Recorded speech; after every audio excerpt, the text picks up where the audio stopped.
पुस्तकात फेरफार करतात, एक विधान बदलतात, कधी कधी पॅरेग्राफ बदलतात, कधी कधी पानाच्या पानं बदलतात आणि आपण झोपेतून उठण्याच्या अगोदर निघून जातात.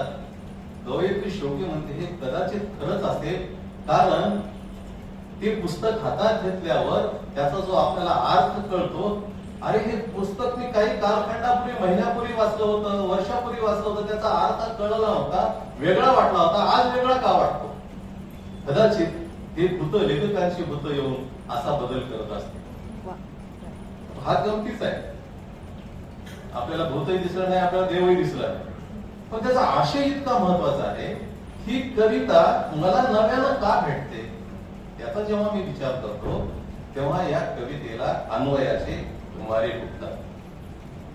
केशवरावांनी फार काळजीपूर्वक त्याची प्रस्तावना वाचलेली आहे. केशवरावांचे संपादकीय भाष्य केलेलं आहे. त्याने एका मुक्तछंदाविषयीचे भाष्य केलेलं आहे.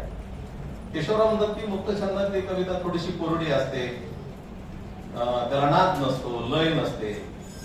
काही अंशिक ते खरं जरी असलं तरी माझं मत असं आहे, तुम्ही गझल लिहा, गीत लिहा, हायकू लिहा, कुठलाही कवितेचा प्रकार लिहा, जी कविता आशय संपन्न असते तीच खरी कविता असते.